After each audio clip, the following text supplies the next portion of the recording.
Okay guys, let us do familiarization. The whole body parts and the remote controller of the drone DJI Phantom 3 standard.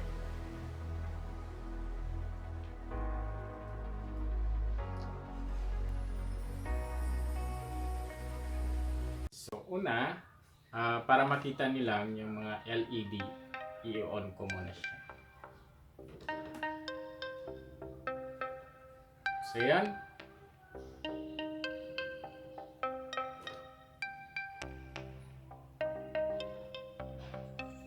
Okay.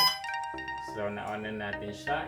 Let us familiarize our drone body parts. So this is DJI Phantom 3 standard.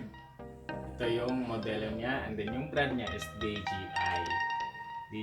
So yon, first we have, ang tawag po dito is gimbal and camera. This one, the whole gimbal is gimbal and camera. And then sa camera we have the micro SD cards slot. This one. Ayan. So we have antenna na pinaka-drone nyo dito sa gilid ng landing gear. Antennas.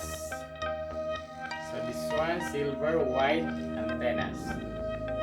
So camera status indicator, this one, as you can see yung pinakamaliit, that's the camera status indicator.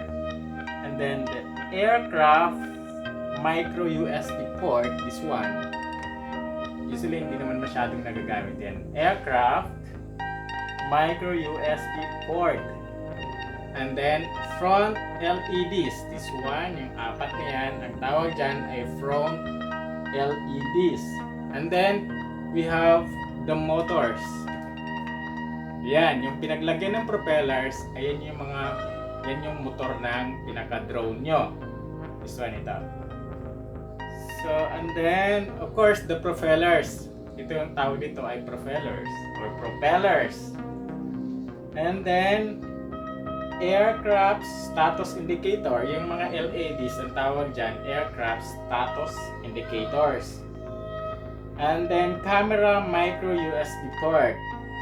Camera micro USB port. Ayan, siya. Camera micro USB port, katabi lang siya ng camera status indicator. And then intelligent flight battery, yung pinaka-battery natin. This is the intelligent flight battery. And then the power button,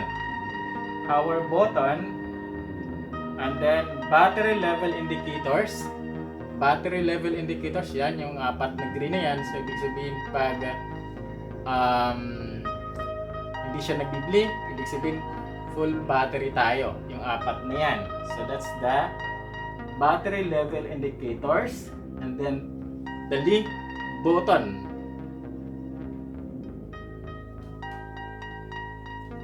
The link button, ito yung pinaka-link button. Ayan, kulay pula siya, ibig sabihin hindi pa siya na-calibrate or hindi pa bukas yung ating remote control. By the way, later on, i-discuss ko rin yung remote control, yung parts nun, at anong mga gamit nun. So that's it guys. For more questions, comments, just comment below, and then sasagutin ko kayo kung sa lahat ng aking makakaya. So that's it.